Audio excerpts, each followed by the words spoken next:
माँ के लिए सब कुछ छोड़ देना, मगर सब के लिए माँ को मत छोड़ना।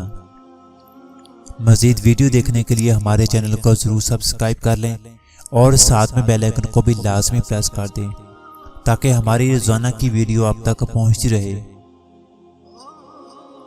गुफ्तगू के लिए इंसान मुंह अपना खोलता है, मगर तरबियत उसके बड़ों की बोलती है।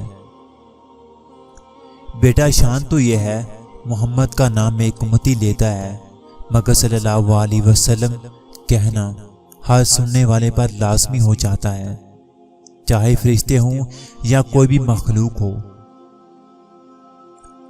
दर्द में तो वैसे भी बहुत दम होता है, इंसान को जिंदा रखता है, कभी मरने नहीं देता।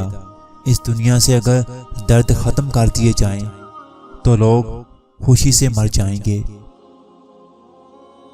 माँ के लिए सब कुछ छोड़ देना, लेकिन सबके लिए माँ को मत छोड़ना, क्योंकि जब माँ रोती है तो फरिश्तों को भी रोना आ जाता है। मैंने सीखा है फ़कीरों से सखावत का हुनर, चंद सिक्कों पे वो लाखों की दवा देते हैं।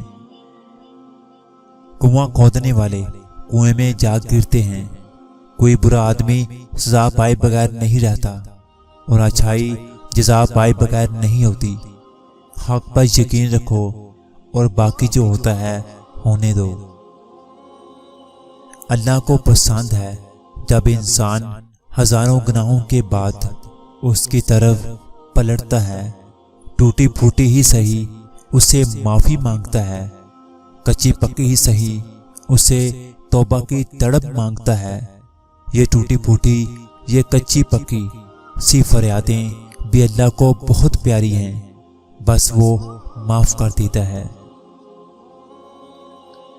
मैं तो यही कहूँगा कि जब किसी के दिल का दरवाज़ा आपके लिए बंद हो जाए तो उसे खटखटा कर अपनी इज्जत नफ्स ना कराएं, क्योंकि ढूंढने से वो मिलता है जो बिछड़ गया हो, वो नहीं मिलता जो बदल गया हो।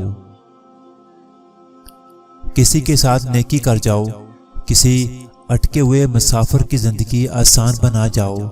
अपने पैसों में से उसे कुछ दे दो, उसकी ज़िंदगी अटकी हुई है, वो आगे चला जाएगा। तो किसी के साथ नेकी कर जाओ, आपका मसला आसान हो जाएगा।